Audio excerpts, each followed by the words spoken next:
So it's been a year since Doug Ford came to power. It's been a year since he defeated a liberal government that had been in power for more than a decade. And I just kind of wanted to take a little bit of time to think about his election, think about what happened since then, and what we can learn from it. Because I think this is one of the biggest exercises in educational politics that I've seen maybe ever. So we're going to just put aside a lot of the ideological stuff. We're going to be put aside meta politics, identity politics, all these kind of things to just kind of look at the nuts and bolts of what happened. So, for those of you who aren't really familiar, and just kind of a refresher for those who are, Ontario was governed by the Liberal Party for well over a decade. This came in the heels of the Harris and Ernie Eves government, which, although very popular during the 90s, kind of the long-term consequences of what they did irritated a lot of people and kind of doomed the Conservatives to a generation of being the number two party. Very briefly, Mike Harris kind of ran a libertarian government in which taxes and spending were dramatically slashed throughout the 90s. Dalton McGuinty and the Liberal Party came to power on what I'd call a We Live in a Society platform, and they embarked on an orgy of spending. I believe under the Liberal government, the civil service more than doubled, despite the fact that the province's population didn't double. The debt reached unimaginable levels. They introduced all kinds of new taxes and fees. Corruption was rampant. Cronyism was constant. It's been almost like, I'd say 8 years since people really started to say that the Liberal government is doing a terrible job.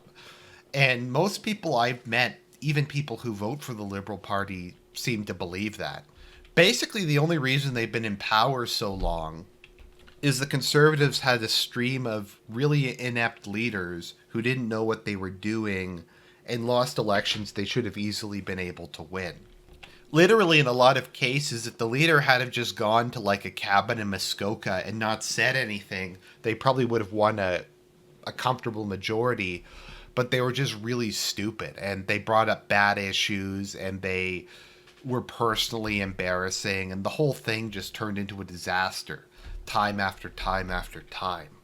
And so the Liberals kept winning re-election. The NDP was in a similar position in which the time Bob Rae was in power, it had been an utter mess. The province had almost collapsed economically from what people tell me about the period Bob Rae was in power. Now, to be fair to him, he had inherited an extremely bad situation and he wasn't expecting to win. So he was not ready for government on day one, as the cliche goes. But my point is the Liberals basically kept winning re-election because the opposition could barely be called an opposition. And it really seemed like this was going to happen again. Kathleen Wynne is probably one of, if not the most hated politician in the history of Ontario.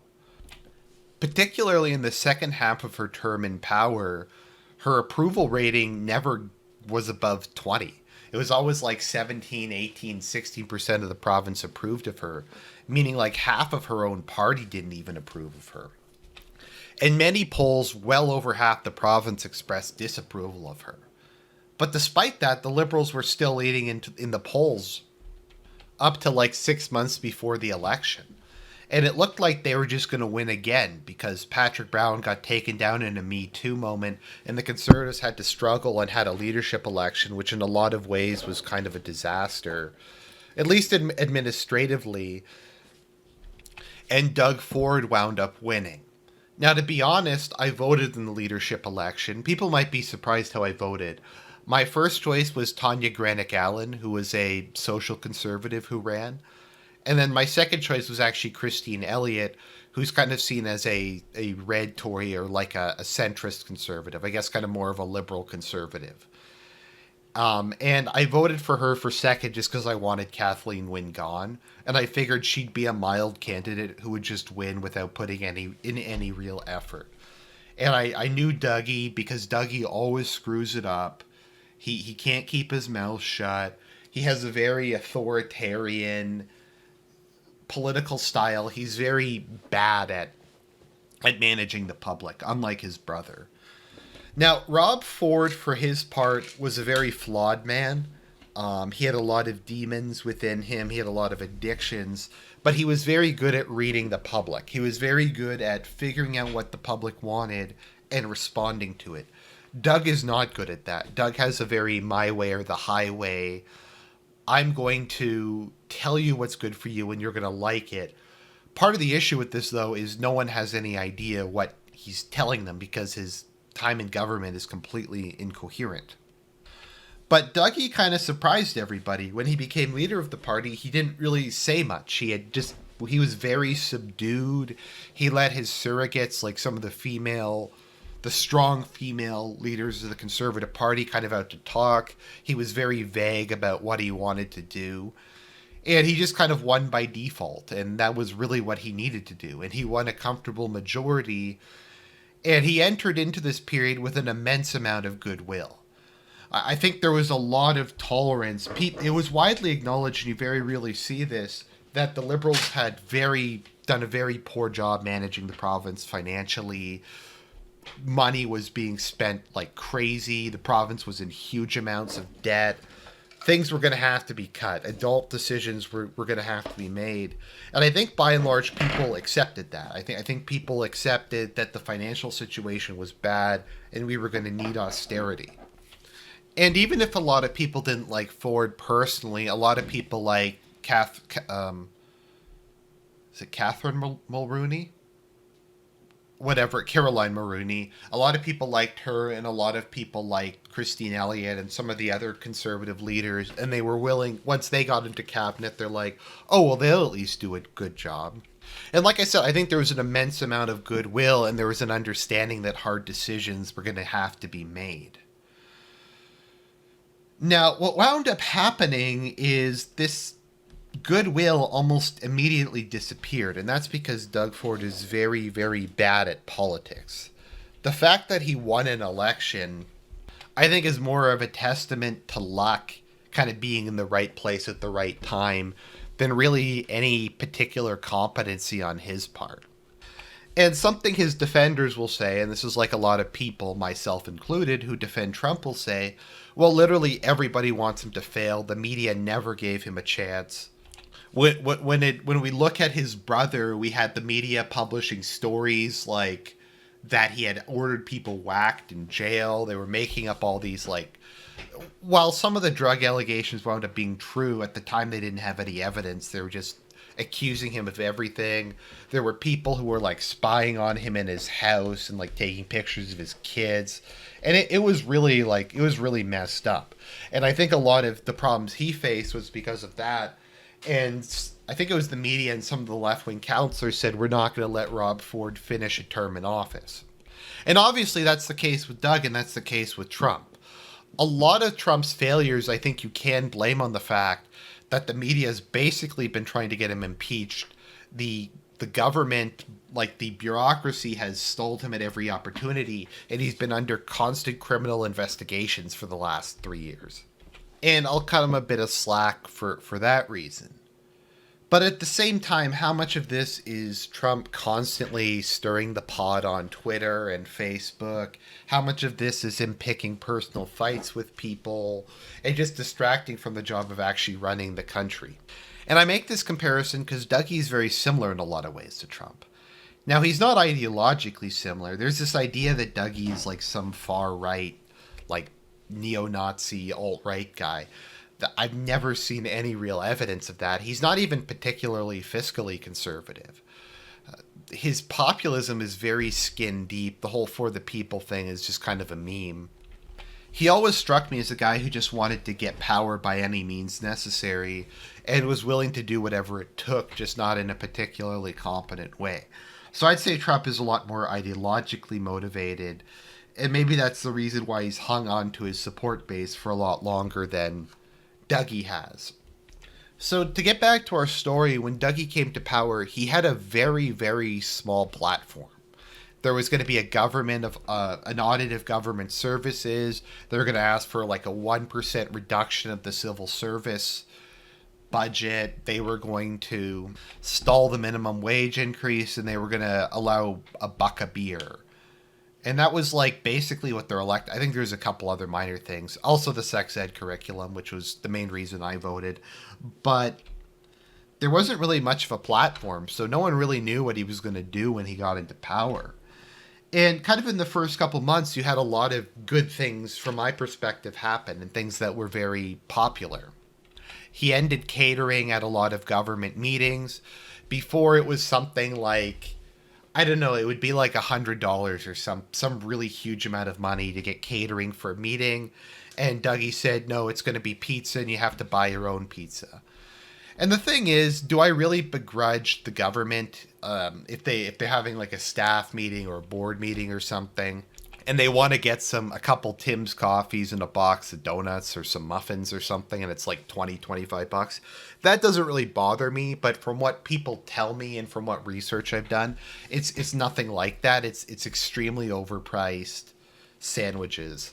And there's a whole kickback scheme going, and the companies are donating money to the political. It's kind of a mess. So that was good. The freezing the minimum wage was a good thing in my opinion. Now I'm a fan of the minimum wage, but the Liberals just kind of raised it way too fast. It was I think like $11.75, and they raised it to $14, and then they were going to raise it to $15 over the span of 2 years. And once again, I'm not necessarily against raising the minimum wage to that amount, but you can't just raise it that much that fast with no warning and expect businesses to be able to deal with that. So I think stalling it from going to 15 for a couple years was a good idea. And there was just a number of cuts they made. Like another cut I just thinking off the top of my head is the previous Liberal government had introduced universal pharmacare for Ontarians under the age of 25. And what Doug did is he changed it so you only got government pharmacare if you didn't have pre-existing private insurance. So if you're on your parents' insurance plan and that covers 100% of drug costs, you use that first. So the government and the public doesn't spend any money on that. It's charged to the private insurance company, which is paid for out of the premiums that your father would be paying anyways. And if it only covered 80%, the government would reimburse you for the remaining 20%. And this just seems like a very simple, logical thing. I can't think of any real opposition to it. This was very popular. A lot of the other things were very popular. And things were going good. There was a bit of a misstep in where he halved the number of seats within Toronto City Council, which is something that honestly really needed to happen. But he just went about it in a very kind of roughshod way. And it kind of, I think, indicates one of the single biggest problems with the Ford government. That is, he's kind of abandoned the principle of retroactivity. Now, one of the most important aspects of a common law society is retroactivity is very sacred. That is, you can't change laws and then apply them to things that happened before the law was changed. And this is also true with funding and that kind of thing. So in the case of changing the size of Toronto City Council, this happened after the election was already called. People had announced their candidacy, people had donated money, people had started spending money and printing up flyers and all that kind of stuff. And the argument was that this wasn't fair because the campaign had already started and this is retroactively changing the election midstream. Which I was very much in favor of compressing the size of Toronto City Council, but I think this is a legitimate point. And people were saying, well, he probably should have just waited immediately after the municipal election, passed the legislation and said, next election, it's going to be this way. And I think a lot of people really wouldn't have minded as much. But he just had to do it that way. Because the guy really doesn't have any understanding about optics. And this has kind of been a theme, like with the autism funding, his government was overhauling autism funding. And I did a previous video talking about it. But basically how things worked in Ontario is the government would pay 100% of the cost of autism treatment, but it's only for something like 5% of kids with autism. And the waiting list was like 40,000 people long. And Doug was going to cancel that program and instead just give money to parents with autism. Now, the money was not a lot compared to what the families were getting, but every family would immediately get money. If you were 40,000th on that list and you had no chance of ever getting anything, well, then you're getting a couple $1,000s a year. So, I mean, that's a lot better than nothing. But this was done really suddenly. They're like, this is going to take effect in 3 months. We're not going to really have a transition period. We're not going to grandfather anyone in. It's just going to happen. And it wasn't very well explained. It wasn't very well announced. You also had an increase in class size that just happened very suddenly. And they just kind of kept announcing these various things, and they were just going to come into effect very quickly. They weren't really going to wait for the next year. And I prefer that myself. I hate when things keep getting shunted off. But from a political standpoint, I don't think it's an illegitimate point to make that you just can't really do that. You can't just change what's going on. And then worst case, they kept pulling back from these things. Like, I think they pulled back a bit on the autism funding. They were going to cut the budget to the city of Toronto by quite a bit. And they were going to do it after the city had already budgeted for the financial year. If they shouldn't. Yeah, and they probably should have their funding cut. But I think it's a fair argument that you can't just cut their funding after they've already drafted the financial budget for the next year. If you want to cut it the year after that and said, look, you guys are going to have to start figuring this stuff out, I think that makes perfect sense, and I'm all on board with that kind of thing. But that's not how they chose to go about it. And this is just very consistent. In a lot of cases, whenever there is a major problem, they've kind of shunted it off in favor of focusing on like stuff nobody cares about. Like, there's an obsession with this government with increasing access to alcohol, be it reducing the cost of alcohol, increasing the number of places you can drink alcohol. Like, it's this constant thing. And like, nobody really understands it or gets it, and it irritates a lot of people. And the current government is talking about getting out of their contract with the LCBO because alcohol is state-owned in Ontario. And the government is saying that they're going to do this. And people are like, why is this the focus? Why are we spending hundreds of millions of dollars to get out of this contract? Well, at the same time, we're cutting funding to kids with autism. And it's like, it's not an illegitimate point. I do think the people who say that, it does make sense. At the same time, though, I was willing to put up with a lot of this because, frankly, the province is bankrupt. The deficit's out of control. We're in huge amounts of debt. Somebody has to be the adult. Someone has to sit down and go, look, guys, I know you don't want to hear this. I know you don't want to have this happen, but we have to. We have to, like, start limiting spending. We have to start planning for the future of this province. I think people understood that. But this year's budget, the deficit went up. Like, they're doing all these cuts, but the cuts aren't making the situation any better.